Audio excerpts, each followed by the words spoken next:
child you once were learned to stop expecting good things, and I want you to know that I have not forgotten that child. You almost scrolled past this, didn't you? Your thumb was already lifting, and somehow you stayed. Maybe a part of you that has been quiet for a very long time wanted to hear something kind tonight. You don't have to explain why you are here. You don't have to make sense of it. You only have to sit still for a few minutes and let someone speak gently over the wounds you usually keep hidden. You don't have to be healed to listen. You only have to be willing. So breathe slowly with me and let your shoulders come down the way they almost never get to. Before we go any further, let me be honest with you, because honesty is the only way to start. What you are about to hear is an encouragement drawn from the Bible, a reflection offered in faith. It is not a private message from heaven about your particular life, and it is not a prediction of what is coming. It is the old comfort of Scripture, read slowly over a tired heart today. Take it for what it is. Words of hope, and nothing more than that, and nothing less. And there is one verse I want to build this whole quiet hour upon. It comes from the book of Isaiah, chapter 61, verse 3. Listen to the words without rushing, to give unto them beauty for ashes, the oil of joy for mourning, the garment of praise for the spirit of heaviness. Read that again, slowly, inside your own heart.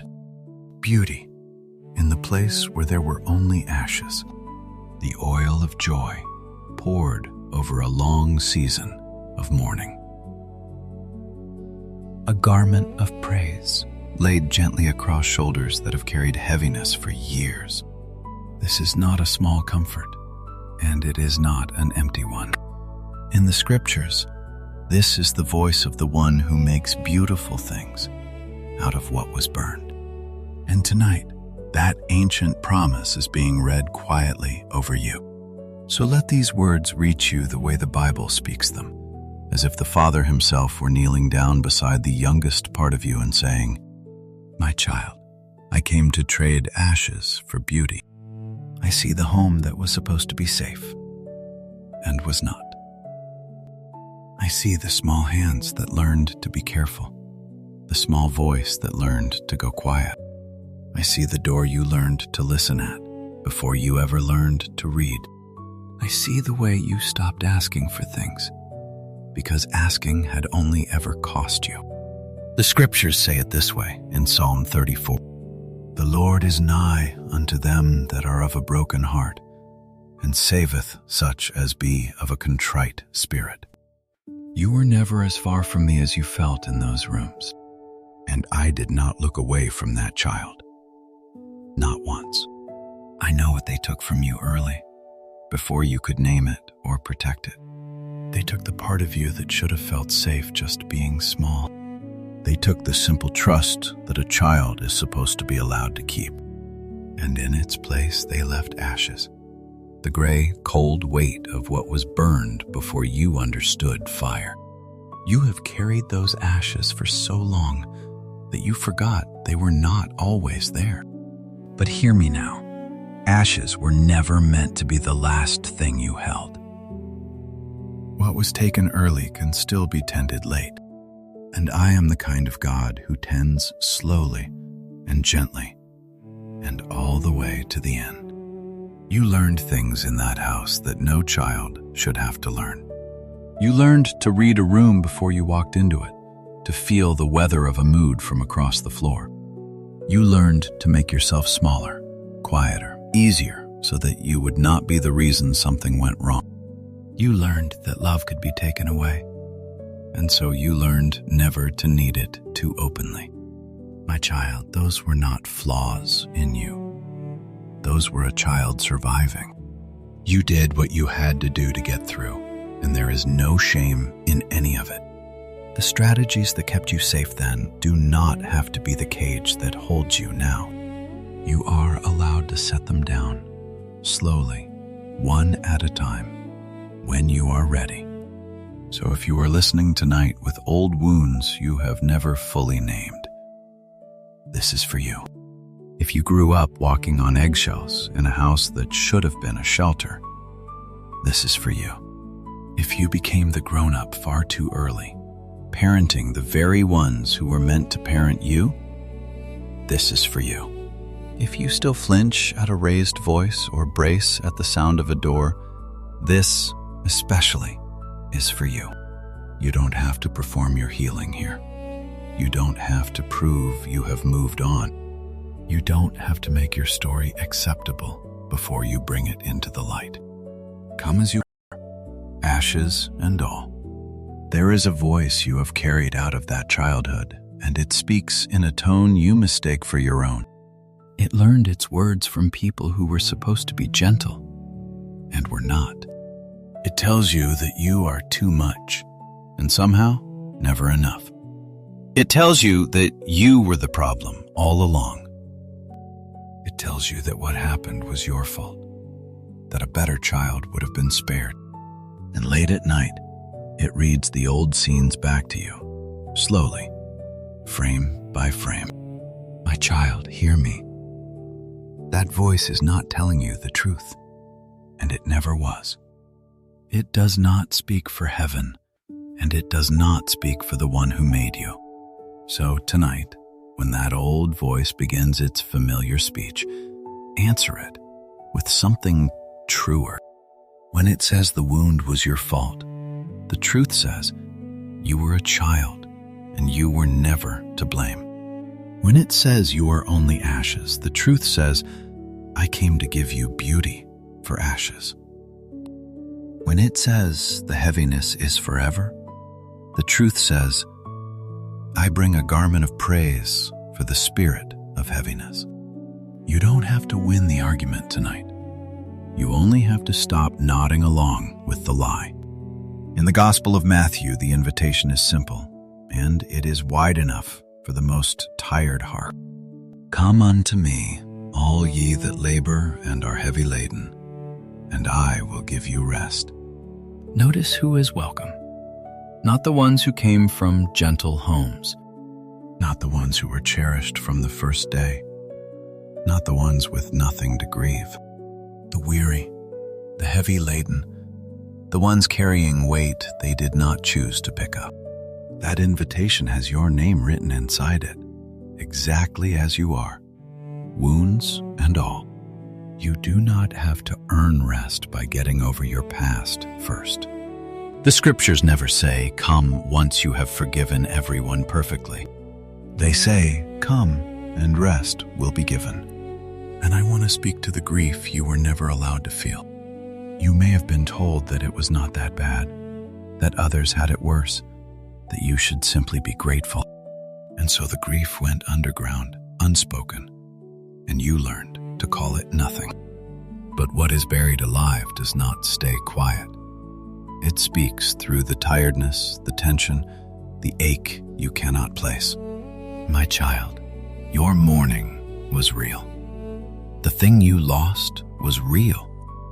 And the scriptures do not shame mourning. They promise oil of joy for mourning, not a scolding for it. You are allowed to grieve the childhood you should have had. Grief that is finally allowed to breathe is not weakness. It is the beginning of the exchange. And about those prayers you prayed as a child, the ones you may not even remember, the ones whispered under blankets, the ones that were only a name said into the dark, the small pleas of a small heart asking for the noise to stop, asking to feel safe. You may have decided long ago that no one heard them. But the scriptures say your tears were never ignored. Not one of them, not even then. Every quiet prayer of that child was heard. Every wordless ache was understood. None of it fell to the floor unnoticed, and none of it was ever too small to matter. Sometimes rescue did not come the way a child hoped, and that is a real sorrow, not a small one. But even in the years that felt abandoned, Something in you was being kept alive that the wound could not reach. Like a single green thing growing up through the ashes of a burned field, slow and stubborn and alive. You were carried through more than you will ever fully remember. Now, I know you may not feel any of this softening yet. Old wounds do not loosen the moment kind words are spoken over them. And that is all right. The truth does not wait on your feelings before it becomes true. The exchange of ashes for beauty does not depend on you feeling ready for it. These promises were written down long before you were hurt, so that they could find you long after. So let me say it again, plainly, the way that child needed to hear it and never did. What happened to you was not your fault. You were small, and it was not your job to carry it. The world taught you to earn love by being useful, by being easy, by never being a problem to anyone. But that is not how heaven loves you, and it never was. Your worth was never something you had to perform your way into. It was settled by the one who made you. And that love does not grow when you finally heal, and it does not shrink while you are still hurting. On the days you feel strong, you are loved. On the days the old grief floods back, you are loved. When you forgive, you are loved. And on the day forgiveness feels impossible, you are loved still. I want you to look back just for a moment at how far that small child has actually come. The nights you were sure the fear would never lift. The years that should have hardened you into stone. And yet, here you are, still tender enough to be moved by kind words, still here. Do you ever wonder how the gentleness in you survived what it survived?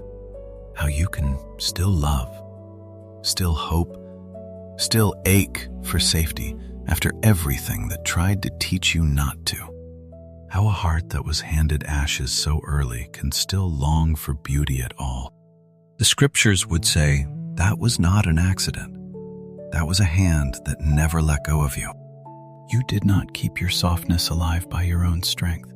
It was guarded in you, even when you felt alone. Even in the rooms where no one protected you, you were not as unguarded as you believe. And here is something the old pain has worked hard to hide from you. You are not only the child who was wounded, you have also become someone the wound could not finish. You think your past only took from you, but it also planted things in you that gentle homes rarely grow. The tenderness you feel toward anyone else who is hurting, you came by that honestly. The way you notice the quiet one in the room, the overlooked one. You learned that from being overlooked yourself. The fierce hope that there is something better than what you were given. That hope was forged, not handed to you. Scripture speaks of beauty rising where there were ashes, and that is not a thing a comfortable life produces. The ashes were never the end of your story. They were the ground the beauty would grow in. What was burned was real, and so is what grows after. You are becoming more tender, more real, and more whole than the wound ever wanted to allow. One day, you will sit beside someone carrying the same old ashes, and the very thing that hurt you will help them breathe. Nothing you suffered as a child is going to be wasted in the end. And let me speak gently to the comparison that quietly steals your peace. You look at people who grew up safe, and you decide you are broken beyond their kind of whole. Behind where you think a healed person should be. Behind people who never had to climb out of where you started. But heaven does not measure you against the childhood you never got. You are not behind. You are not a damaged copy of someone else's easier life. The scriptures are full of people who began in hard and broken places and were never once counted out by God. The abandoned, the orphaned, the ones handed ashes early and given a future anyway. Where you started is not your worth. So stop measuring your healing against people who never carried what you carry. You are exactly where grace can still reach you. And grace has never once arrived too late for a wounded child. So tonight, I am asking you to begin setting down a few things you were handed and were never meant to keep. Lay down the shame that belonged to someone else and was placed on shoulders far too small. Lay down the belief that the wound was a verdict on who you are. Lay down the fear that has been writing your tomorrow in the handwriting of your yesterday. You were not made to carry those things forever, and you do not have to carry them alone. And about the past you keep returning to at night, the scenes you replay, the home you still cannot quite explain. Hear this carefully, my child. You are not your worst memory. You are not the sum of what was done to you. The scriptures promise that His mercies are new every morning.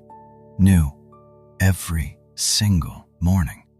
Which means there is fresh gentleness already waiting for you tomorrow before you do anything to earn it. Grace was never a reward for the people who had easy beginnings. It has always been a gift for the ones who did not. And that includes the child you were and the person you are now. So let the past be set down, slowly. Not because it never happened, but because it no longer holds the right to define who you are becoming. If these words have stirred something old and tender in you, you do not need to do anything dramatic. You don't owe anyone a comment to make this real. You don't have to prove your faith to a stranger. But if you would like, take this quiet moment and turn it into a small and honest prayer. It can be as simple as this. Lord, here are my ashes. Trade them for something gentle in your time. There are no perfect words for this. The scriptures show God meeting people in groans and whispers and prayers too broken to finish. Your honesty is more than enough. And if someone comes to mind right now, someone who carries the same old ashes, you are welcome to share this with them. Not as a chain, not as a demand, just as a kindness, the way you would cover a cold shoulder with a warm coat. Now, here is one gentle but important word, and I will not rush past it. Faith is a deep comfort, but it is not a replacement for care, and old wounds often need more than words. If the pain of your past feels too heavy to carry alone, please consider reaching out to a counselor, a therapist, or a trusted person who can sit with you in it. There is no shame in letting a steady, trained hand help you tend wounds that were never yours to bear by yourself. Asking for help is not a failure of faith, and it is not weakness. It is wisdom, and it is brave. And before we come to the end, let me ask one simple thing of you. Stay tender a little longer. I am not telling you the old grief disappears overnight. I am not handing you a date or a tidy ending wrapped with a bow. I am telling you what faith has always whispered to the wounded, that ashes are not the final word, and beauty is still being grown. You have survived everything that childhood threw at you, every single day of it. Think about that. That is not nothing. That is grace, carrying a child who did not know they were being carried. And the same grace that carried that child this far is not about to set you down now.